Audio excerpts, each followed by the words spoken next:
Evening, everyone. How is everyone? Think I'm live or going live. Here I am. Hey all.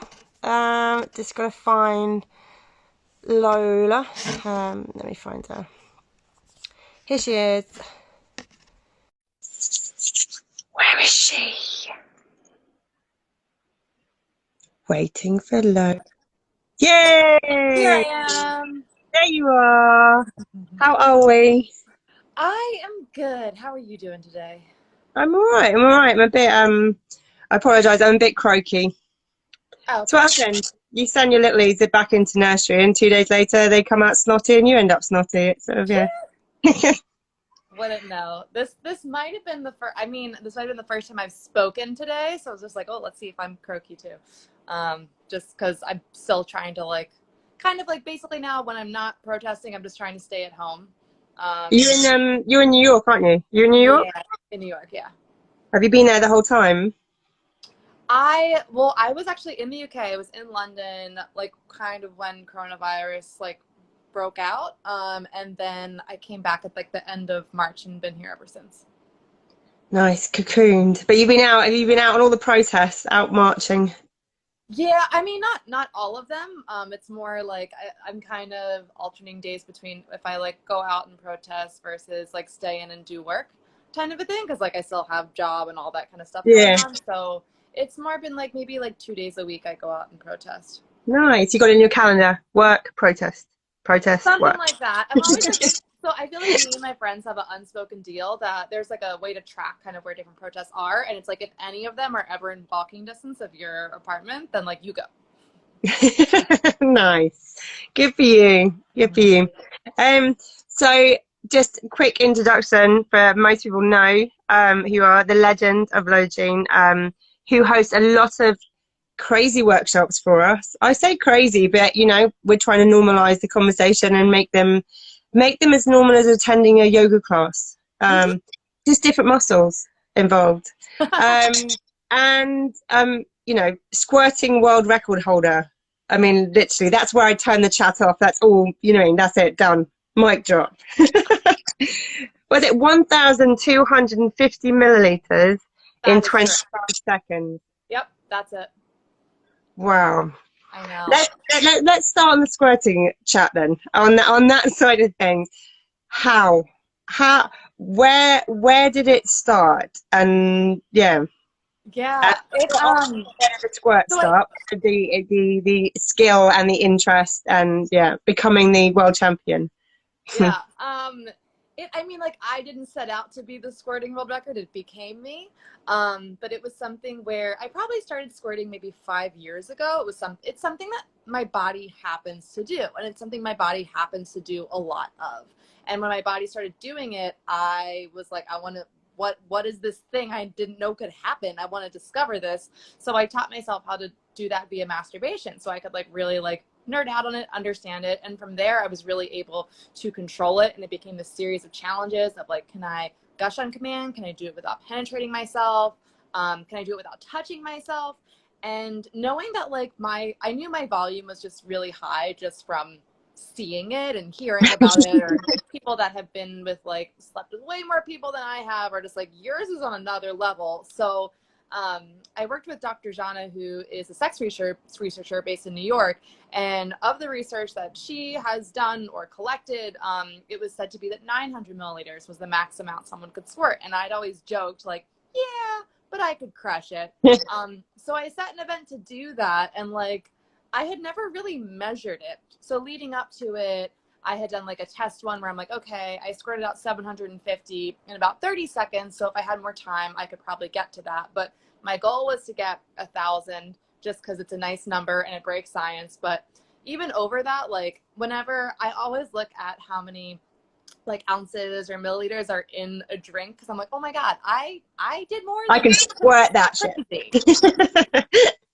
Have Yeah. you ever like been for a drink with someone and you know that they've got a 250 ml glass of wine or something and you go 5 times that? Yeah. I feel like my current boyfriend, like every like after we have like sex or if I like squirted a lot, he's always like, "Are you okay? Like, you need a drink." You need Like, to lie down, get some yeah. fluid down. So was it something, because a lot of people, there's a whole kind of, not the myth of squirting, or there's, the big conversation of, does it actually exist and can everyone squirt? And on that, because a lot of people, is it something you train yourself to do, or is it something that some people just do? A bit of both, and I always say it's like it's a blessing and a curse. So it's not to say that like squirting isn't the best thing in the world, and I find it really annoying and frustrating a lot of the time too. But again, it's a thing my body does, so I just have to Yeah. accept that. Like even the other night, I was wanting to like have sex with my partner, but I was like, oh, I just really don't feel like squirting, and I don't feel like getting out the blanket, and I don't feel like changing the sheet, like all this stuff, and like I'm still like figuring out how to get my body to like orgasm without squirting, which like getting a little bit closer on that, but it's complicated. But on that note, like I have taught a lot of people or how to teach themselves how to squirt, because the way that works for me isn't going to work for everyone. But like I have enough of a rubric where I take a hands-off approach, I give them the understanding and the tools they need, and they figure it out on their own, which is honestly like more empowering than me telling them a certain step to do that doesn't necessarily work for them. So I think people can teach themselves. I think that's the narrative we should be talking about when it comes to squirting, because someone's body is doing the squirting. It's not about making someone squirt. But in terms of can everyone do it, firstly, it's a question we can never answer, because one person could be the outlier to that.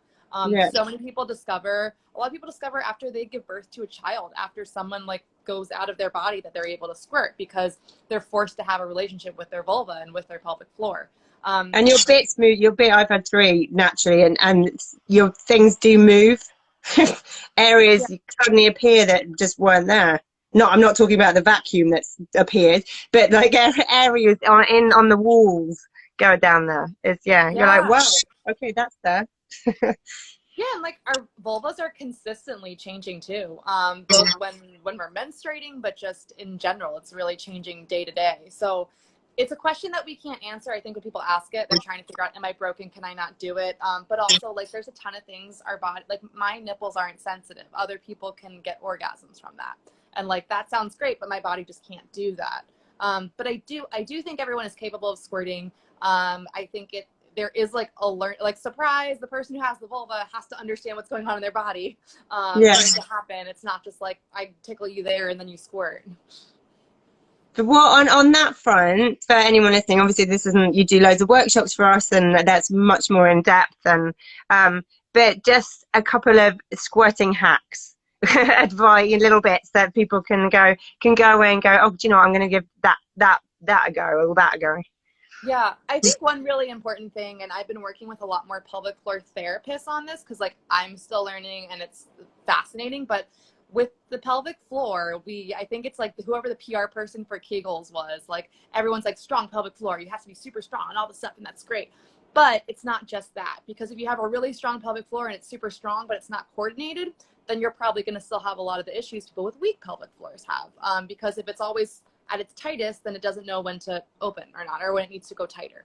So it's about having a coordinated pelvic floor. So it's not just the tightening of it. So before you get all your Benoit balls and all that stuff, it's about the elongating, the relaxed state, and then the tightness of that. And what that does is your pelvic floor controls everything. It controls when you pee, when you poop, when you orgasm, everything. So if like in doing that, when you engage in it, it should feel good. It's like, it's not just to squirt, it should also feel good.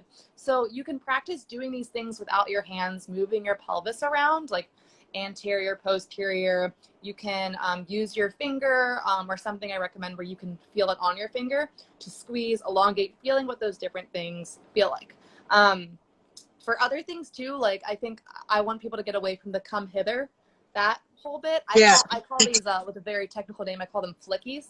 I think those are more for checks. So with the G area, the G spot, what that is a collection of erectile tissue. It's the urethral sponge. So that becomes engorged. So when saying it's a sponge, it doesn't feel like a sponge. The material, it behaves like a sponge. And we have two of those. There's one at the top at 12 o'clock. That's the urethral sponge. And we have the perennial sponge at the bottom at 6 o'clock. both of those behave very similarly. Both of them lubricate in different ways, but it's important to note they behave like a sponge. They don't feel like a sponge. And it's something where you, just like a penis, when it becomes erect, it's engorged with blood and it increases in size. And that's what's going to happen with these two sponges full of erectile tissue as well. So the genitals are much more similar than we think. And I do this all the time with partners where like, I'll like go down on them the way that I like to be go down on, and like, or touch them the way I like to be touched. And it usually works. Yeah. They're pretty similar. Exactly. Theirs is a little bit more obvious and simple Mm-hmm. on that front. Yeah. Okay, cool. And then, so we've done the squirting, and then another big one. And we were, we've got as a business, and one reason why sort of we expanded our workshops and have gone down loads of different things is we were looking at, what are the most searched terms and questions asked on Google, and can a woman squirt is up there, and pegging. And I'm not going to lie, when it got brought up in the office first a couple of years ago, and my only experience of what I thought pegging was at one of the KK parties, and this couple bought a suitcase and it was full of clothes pegs, and they just covered themselves in pegs, literally everywhere. And then they got other couples came out. This footballer came out and he was wearing his wife's thong and was kind of inclined. I went, I know what pegging is. And no, that's not pegging. So I was like, yeah, no. So explain. I know, so naive. Even my husband knew what bloody pegging was. We had a whole argument. It's not that. It's clothes pegs. It's not. Clothes pegs are very fun. It's a version of pegging. And our pegging, the pegging workshops you've done for us have literally sell out within a few hours, and everyone loves them and can't get enough of it. I now know what pegging is. Explain what it is. So pegging is a relatively newish term. It was coined from Dan Savage because they were talking about it and realized there wasn't a word for it. So pegging was the word that won out of everything. So pegging is when somebody penetrates someone else anally with a strap on. The person who's doing the pegging doesn't have to have a vulva. The person who's receiving the pegging doesn't have to have a penis. However, that's what it tends to be, especially what we see in porn. I think the thing with pegging that's specific is that it doesn't have to be a submissive act. It can be, and some people really like it to be, but also like prostates like being pleasured. And if you have a penis, you have the unique ability.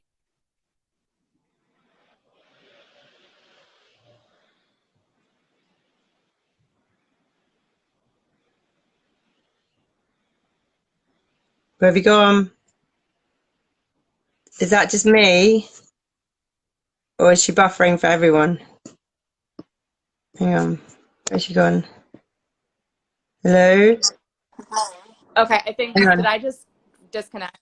You just, I think we just lost you. Hang on. Okay.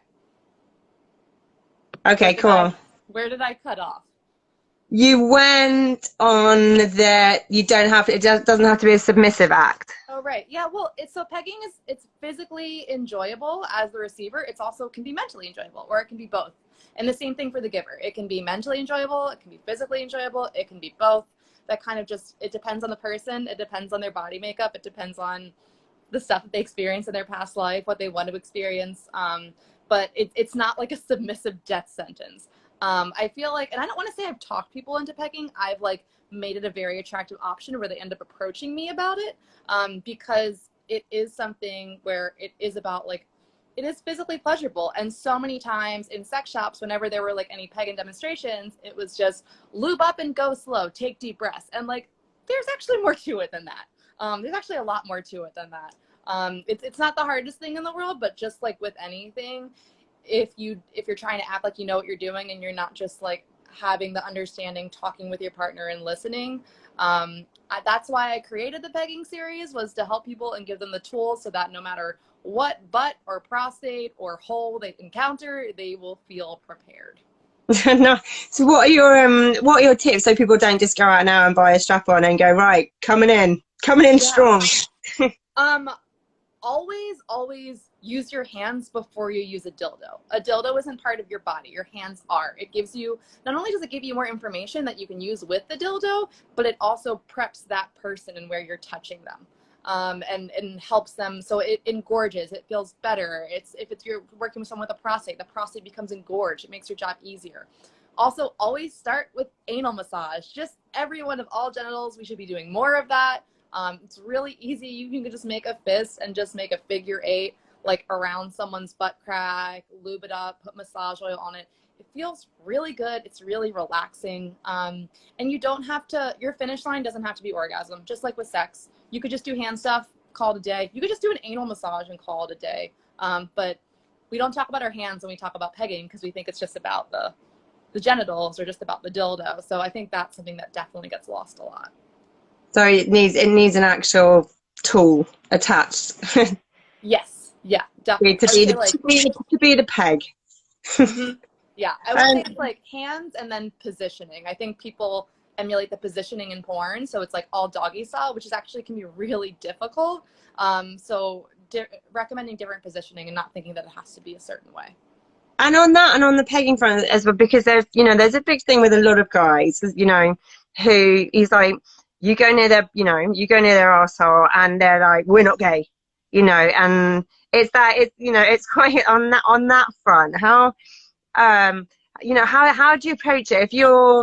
Is it normally the guy in the relationship or the women in the relationship that wants to do it, or is it just sort of something that comes up, or is it, that's the thing, is it not so much who gets more out of it, but what do you find in your experience? Because like with dildos and vibrators, a lot of men feel threatened by them, and it's sort of bringing it into the relationship together, in the play together. Do you find different psychology both either side on that? I think we're actually starting to get away from a bit of the like, it's gay if you do stuff with your butt narrative, because I think we're all realizing that that's silly. Where it's like, if someone gives you a blowjob, are you gay? That gay is if you are sexually attracted to people of the same sex. It doesn't mean you're enjoying a part of your body.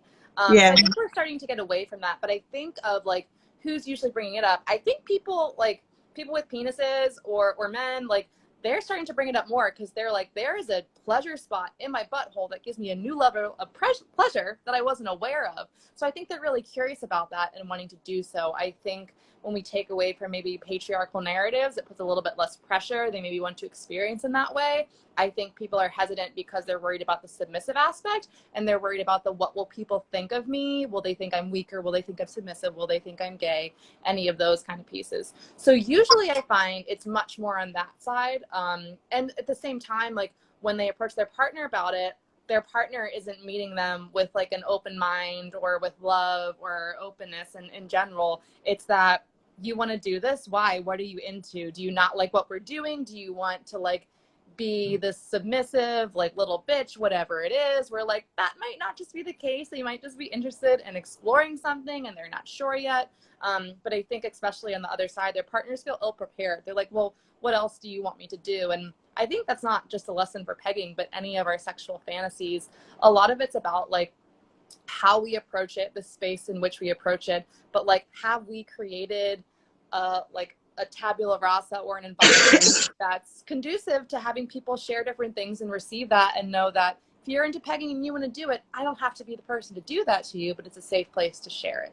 Because if we've been doing that back and forth and we realize that if I share something I want to do, it's not a direct shot at you, then that's a bit better environment. Whereas if you've never talked about anything sexual before outside of like what position do you want to try and maybe not even that. Suddenly you come in strong with, I'm going to peg you. Yeah.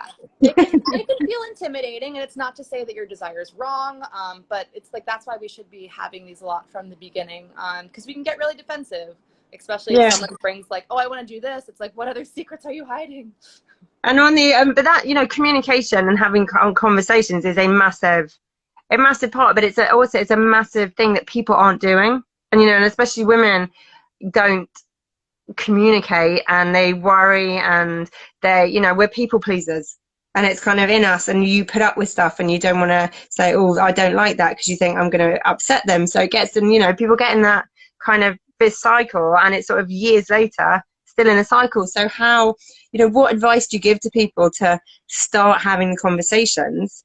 I think we should be starting to have like more difficult conversations in general with like this in particular.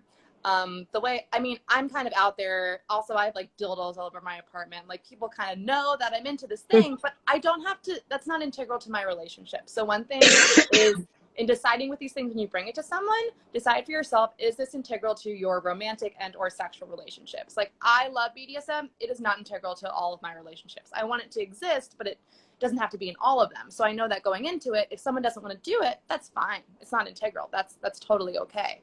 So a lot of the times people will see that I'm into this thing and they're like, hey, no, you're into pegging. Don't want to do it. Not for me, not my butt. And I was like, that's totally fine. It's something I'm still into, but I don't have to do it with you. But if you ever want to explore that, the door is always open. And usually maybe a couple weeks later, they come back like, listen, I've been thinking about it. If it's going to be anyone, it's going to be you. I want you to do this. Like, it should come from someone's own volition. We shouldn't pressure people being like, because we're dating, I want to do this, therefore you want to do it. We should be figuring out like compromises, but not like I do one for you, you do one for me. It's what's a way that it works for both of us, and really breaking that down. So, I mean, there's so many things of like, how do we have these better conversations? But I think of really breaking down when we're having these icky feelings, not hiding away from them and saying, I don't like this feeling, avoid it. But what can I add so you don't feel that way? Oh, you're feeling, when we have threesomes, you feel kind of alone. What can I do before, after, or during that will make you not feel that way, instead of let's not have a threesome anymore? And Yeah. And so that's, yeah. Oh, go ahead. No, because I was going to say, look, you're looking into you. It's like, why am I feeling uncomfortable? It's that. It's confidence a lot of the time, isn't it? And have you always been very sexually confident, or is it something that has sort of grown as you've got older and you've learned to ask for what you want and you know what you want? And has it been a journey, or have you just always sort of come out the blocks of like, right, you no? Like a little bit of each. I'm actually in the midst of like launching a fake university right now called the Rehab Center for Insecure Adults, and it's all about confidence building. Yeah. But the thing is, like, confidence isn't about thinking that like you're the best and the greatest. Confidence is about knowing you'll be okay, and knowing that people's opinions don't necessarily matter, or like you're able to do all of that deducing on yourself. You're not worried about others' opinions.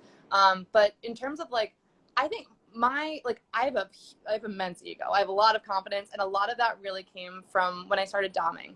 I was always sexually curious, and I was always like a sexual go-getter where I was like, I want to do this, you there, let's do it. That always existed because I was just like curious and impetuous in that way. But the confidence, I think I realized more like, honestly, it was like everything happened at the same time. So it's not to say once I squirted, I had confidence, but like I started doming, and I started doing wrestling fetish, and I started exploring my sexuality and group sex, and I started squirting all at the same time around 5 years ago, 5 or 6, something like that. But it's more so in knowing that like, I don't have to show up perfectly for everyone. Like, someone is okay with who I am and what I am, and I have to stick to my true north, because that's what's going to be consistent, instead of all the different people that come in and out of your life. So instead of trying to find someone else to complete me, I need to work on all of that stuff myself. So it's been through, I think doming really held that, because I was then in charge of everything, and I could decide, I could see how I could, change people's views. I could see when I said no, what happens. Turns out not that much. It's not that scary. So doming put me in a vacuum in all the situations a lot. And I mean, it was also the time where I've had the most like life-changing female friendships of my life through the dom community too. So that was like a huge transformation. And then beyond that, it's like, I call it it's like a boot camp for like understanding yourself. I think just constantly having to go in and being like, what am I feeling? What does that mean? Digging into your past. We need to dig through like our past, our healing, our trauma, whatever it may be. It doesn't mean that we're going to stop dealing with it, but when we figure out a way where we don't project that onto other people, then we can really grow and have other conversations. I think that's the biggest derailer, is we're constantly projecting onto our partners, our friends, everything. Yeah, constant. That combined with like, the rose tinted spectacles of what you have, the projecting your the insecurities and the past trauma, and at the same time you're seeing them with rose tinted spectacles of, well, this is what I'm looking for. So you project that onto someone who might not be like that at all. So you've got this double whammy of your insecurities, your picture of perfect, and that's why you just end up going out with arsehole after arsehole after arsehole a lot of the time. Exactly. Until you like, find yourself, figure out like your qualities of like, this is what I'm okay with, this is the quality where like I need to work on this, or whatever it is, then you can't let anyone shame you, because it's understanding power dynamics and where power is. I think that's why BDSM and being a dom really helped me with that, because it's under more control than you think it is. Power is given away, it's not taken. So you just have to be conscious of those inherent power dynamics, and like when you are giving it away and when you're not, and even understanding of like how people prey upon others, where a lot of it's unconscious to them. I think I hear a lot of like, that person was gaslighting, and they're like, no, I wasn't. But most people that gaslight have no idea they're doing it. No, there's just no awareness whatsoever.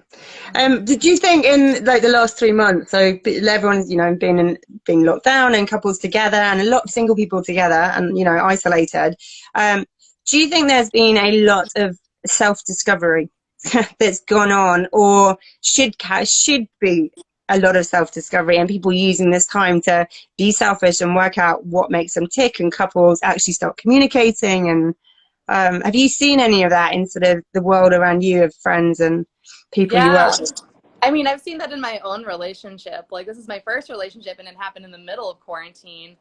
And I think like it helped us grow, but I think in general, like, there's less places to hide. Everyone's watched everything that's on Netflix already. They've like talked to all their friends. They've caught up on all the books, and like, you just get to more of the meat. Yeah, they're over the Zoom quizzes. No more Zoom quizzes, honestly. Exactly. So I think definitely in terms of conversations, or realizing maybe if you're a couple where it's like, oh, all we do is go out and get dinner, and you're like, we don't talk to each other, or like we don't talk about these topics, or whatever it may be. So I think having less places to hide and less distractions lets people get to the root of it, whether that's a good thing or a bad thing. I think also like this level of desperation, and also better access to different sexuality spaces, because everything went online. Everything found a different way to do something online. It made it a lot more easy to just like drop into something, because it's just a click away, and I turn my computer off if I don't want to be there anymore. So I think that is here to stay. I don't think everything's going to be online, but I think a lot more things will be. So I look forward to seeing that in so many iterations and sex work and sex parties, of having that like be like a step one to maybe going to an in-person event. Yeah, I mean, we've had a lot of messages from people signing up, and a lot of girls actually who have said it's made them, they've been suppressing being bisexual, or even you know, full queer, and they've been suppressing it for years, and it's made them go, do you know what, fuck it, in lockdown actually we need to be true to ourselves, and we need to, you know, get out there and be honest and come clean to our friends, and there's nothing to be ashamed of. And it's surprising like how many people have actually used this time to realize and actually go, we've got one life, and you know, let's not shy away, and let's be honest with ourselves. So but on the masturbation side of it, you do masturbation sort of a yoga type. You call it the yoga of masturbation, which, you know, it's training different muscles in pleasure and relaxation. And so why shouldn't it be like a yoga? Do you think on that front, that sort of self pleasure should be up there with, well, we go to the gym 3 times a week, we watch our diet, it is important on that front? I like it in that way, actually, because everyone's going to want to masturbate like a different amount, but I think it's something that, like, why not keep track of it? Just like, I mean, maybe with your menstrual cycle or with your mood, it could be interesting if you keep track of it, to be like, oh, the days I was super happy, I masturbated before that, or like the days I was super bummed, it's because I haven't touched myself in a week. But I think it's not a bad thing where, like, even if you're not turned on or interested, I think we should be touching ourselves, not only when we're like sexually aroused necessarily. It could just be exploring, or just like, so every time we touch our genitals, it's not just to get off, but it's a good thing to like do like once a week, and just like, even if you don't feel like it, I'm going to do a little bit of this, whatever it is. Because it is like kind of the saying, if you don't use it, you lose it. It doesn't mean like, if you don't orgasm now, you never will again. Like, it's not that, but like, it is a muscle, and it's like in exercising it and doing it in a different way. I think that's not a bad idea, of just like, you know, make sure you're doing it once a week. Put in a calendar. calendar. Tracking it is an even better thing too, of like, yeah, with mood, or even like, when was I I have people take inventory. So it's like, do I masturbate when I'm bored? Do I masturbate at night? Do I masturbate in my stomach? Do I masturbate only when I'm watching porn? Like, keep track of that. And then whatever you usually do, just change it up. Just change up the routine. Someone just said once a week. That's not how my lockdown's been going. I've got 3 kids. Yeah, I wish it was more. It's tricky. And two dogs, honestly, there's no space in this house. Um, someone just asked a question about what do you think about Cockage? Oh, a cockage. So I'm guessing they're meaning like a chastity device. So for chastity, those can be made for penises and vulvas. I've just really encountered them in more for penises, and think it's kind of like the same thing with sounding. It can be for both. It's usually for penises. I love chastity because there's so much room for creativity there, and it's just like it's a fun symbolism. It's like one of my favorite submissives. Like loves being in chastity. Like he doesn't even need me. He just does it to himself because he just likes feeling like owned in a different way. But like I can then play games with the key of like, here's what you have to do to get the key, or here's where you need to wear your cage, and I'm going to try to get you aroused while you're in your cage. Or just knowing that like if it's like it's caged for me, so I'm the only person that can access it, or I can only tell them when they're able to. Sometimes it's, I mean, for in terms of the person who's wearing the cage, it's nice for them because it's like someone else has control of their penis or of their body, and they get to decide those things, and like that's pretty hot and erotic. Whether you have to do something to get that, or they just get to decide what it is. It's different from celibacy of, so when you're wearing a chastity device, you're not able to maintain an erection. You'll probably like maybe drip a lot of pre-cum. But I know people that are like, I'm in chastity for a year, and there are people who don't like to come because they like feeling desperate and they like feeling on edge. And it's really, if someone is into something, you're like, what is that? Ask them why, and chances are it'll probably turn you on a little bit. Because if they're into something and fetishize it, it's probably for a reason. But also like my submissive, like he doesn't like exercising or sleeping with it on. So those would be the time where he takes it off. But everyone's totally different, also depending on like the comfort of their cage and what they have. But it's not celibacy because I can be like, time to get out of your cage, and like, do you get That's to more of a ejaculate psychological or choice, isn't it?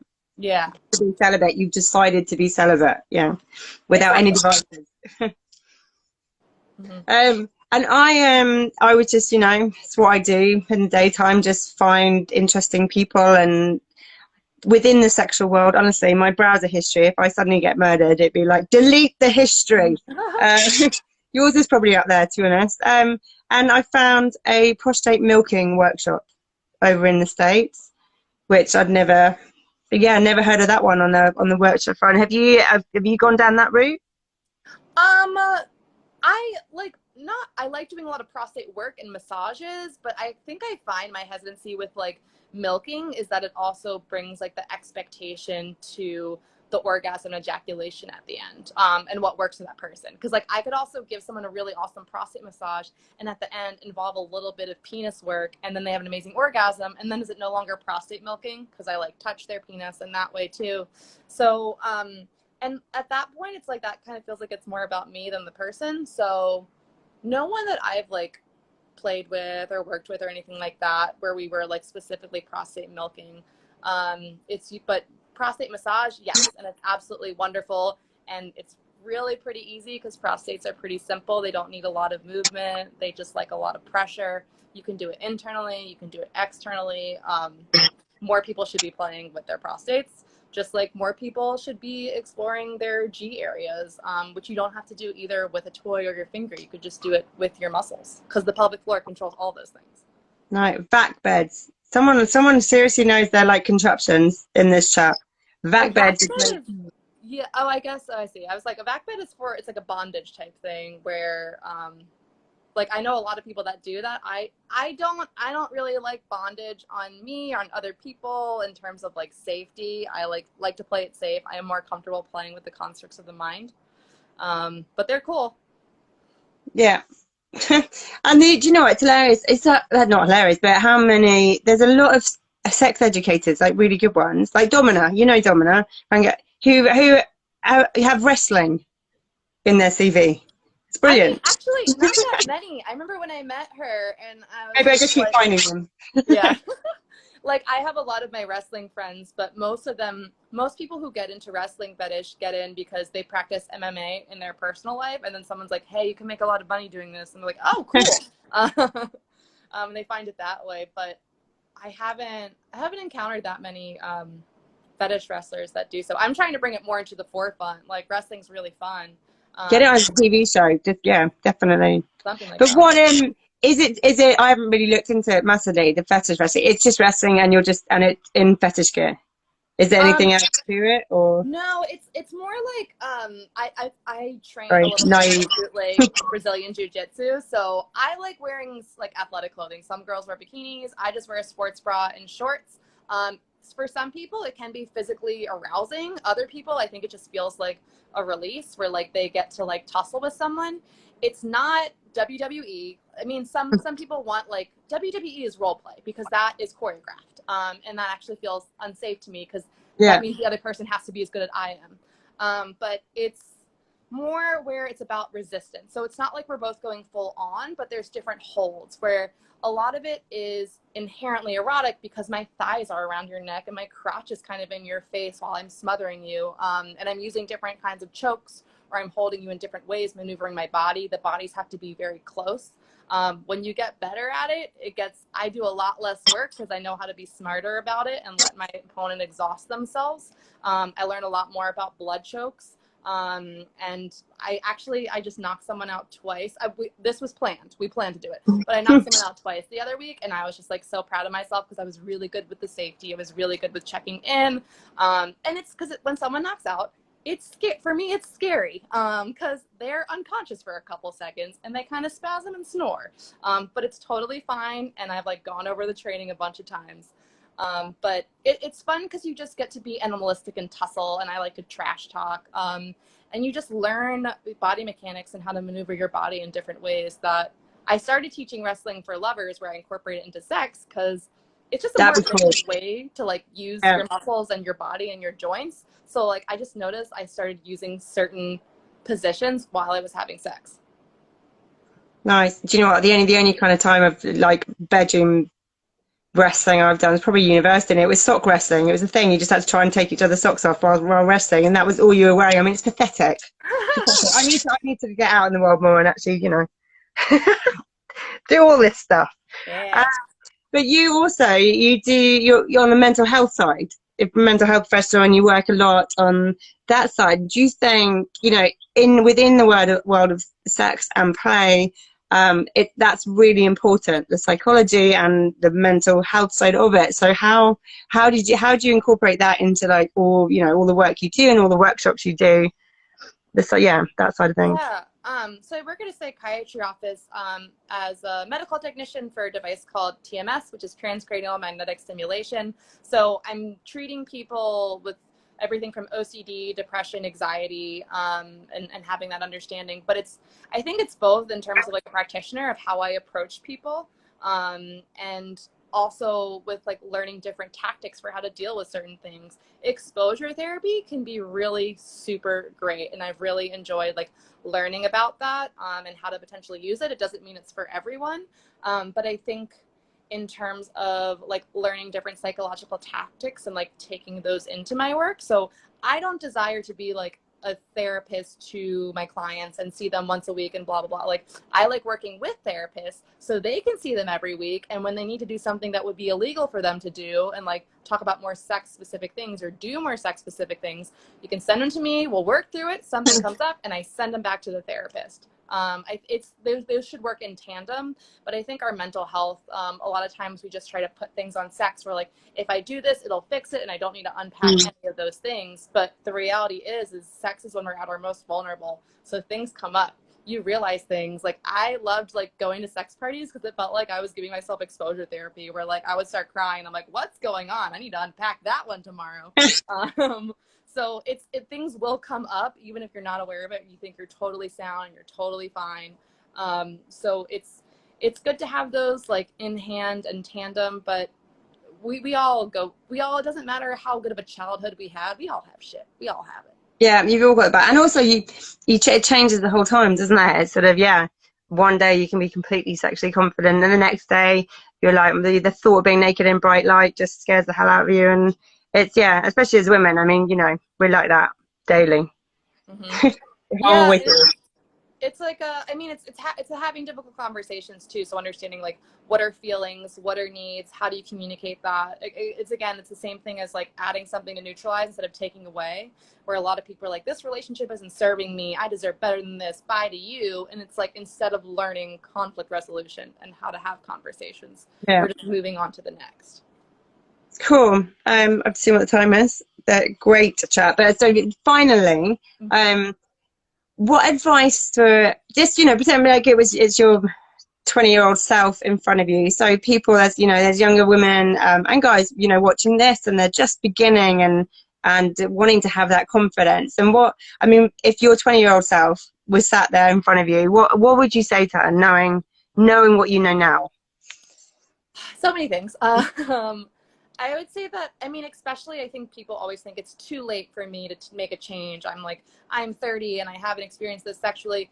It's never too late. Most people make their sexual revolutions in their 40s and 50s. That's the norm for what people do. So if you're anywhere before that, you're already ahead of the ball. If you're there after that, whatever, there's more to enjoy.